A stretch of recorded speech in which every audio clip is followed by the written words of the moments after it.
Create your dream with Success Television.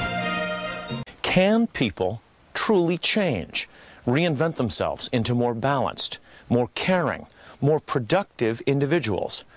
Stephen Covey, for one, says yes. And a lot of people pay a lot of money for his brand of reinvention. In fact, leaders of corporations, all kinds of organizations, pay $500 million a year for his brand of reinvention. Covey himself is a former Brigham and Young University business professor who has turned himself into a self-help mogul. And his first lesson for leaders is that they are the product of their own choices. Okay, let's start then with the 7 principles. And the first one, obviously, is to be proactive. And what fascinates me is that it jives with this notion that you're not a captive of your past. Right. Describe that for us.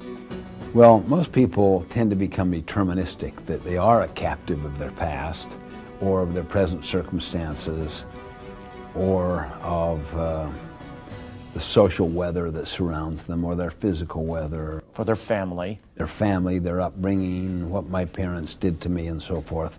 The question I often ask is, are you a product of nature or nurture? And almost everyone says it's nurture or a combination. And I try to make a point that it's neither. It's a product of choice, because you can choose your response to both nature and nurture. You could have, for instance, a genetic disease inside you and never get it, simply because you make the lifestyle choices of the proper food and exercise and medicine. Or you could have been abused as a child. You don't have to abuse your own child. You have the power to reinvent yourself. That's not so with animals. So the space between stimulus and response is the freedom to choose your response. Let's stop for a second and focus on the space between the stimulus, if you will, or whatever happens to you in your life, and then your response. What, is that a minute second in most instances? Is it something we can expand? Absolutely, we can expand it. But with some people that have been, say, powerfully deprived or rejected, or maybe this very little space, see, with others that have had very affirming, unconditional love growing up and so forth, they could have a very large space.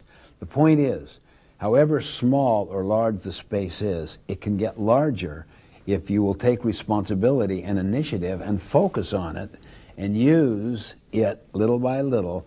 It gets larger and larger until eventually your response changes the very stimulus of your life. That's why I say that leaders are not born or made, they are self-made.